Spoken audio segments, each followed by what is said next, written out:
আসসালামু আলাইকুম বন্ধুরা, আমি এখন আছি মধুপুরের আনারস বাগান। আপনারা জানেন যে মধুপুরের আনারস বাগান বা আনারসের কি যে খ্যাতি রয়েছে সারা বাংলাদেশে, আর মধুপুরকে বলা হয় আনারসের রাজধানী। এখন আমরা কিন্তু একটা আনারস ক্ষেতের ভিতরে আছি, কিন্তু খুবই মারাত্মক অবস্থা আমার কিন্তু কেটে যাচ্ছে। এই রে বাবারে, এখন একটা আনারস আপনাকে দেখাবো যে কি সুন্দর করে যে আনারসের যে চারাগুলো মানে হয়েছে, এবং এই চারা থেকে যে আনারসটা গজাইছে, এত কাটা মানে এত কাটা যুক্ত একটা গাছ, এবং সেই গাছের ফল এতটা মিষ্টি হয়। আসলে আপনারা যদি মধুপুর না আসেন আর মধুপুরে আনারস যদি না খান, তাহলে কি আপনারা বুঝতে পারবেন না। আপনাদেরকে এরকম একটি আনারস ক্ষেত কিন্তু দেখানো হচ্ছে।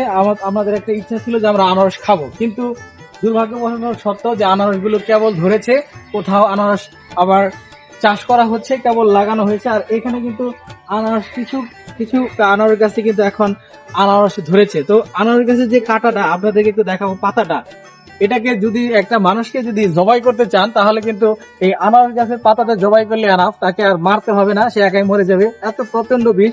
আমার কয়েকটা ঘা লেগেছে, মনে হচ্ছে যেন আমি একটা এই কিসের মধ্যে আছে, কাটার ভিতরে আছে, কাটাযুক্ত একটা জাহান্নামের ভিতরে আছি। তো এরকম একটা আনারস ক্ষেত হলো এই মধুপুরে আনারস ক্ষেত। আপনারা যারা মধুপুর আসতে চান আর তারা আনারসের সময় আসবেন, তাহলে আপনারা আনারস পাবেন, আনারস কিনে খেতে পাবেন। কিন্তু এই সময় আসলে কিন্তু আপনারা আনারস পাবেন না, আনারস শূন্য। আর আনারসের সিজনে আসলে কিন্তু আপনারা অনেক আনারস নিয়ে যেতে পারবেন, খেয়ে যেতে পারবেন। তো এরকম একটি আনারস বাগান থেকে আপনাদেরকে সবাইকে স্বাগতম। সবাই ভালো থাকবেন, সুস্থ থাকবেন। আমার মতো এখানে আনারস বাগান এসে বিপদে পড়বেন না।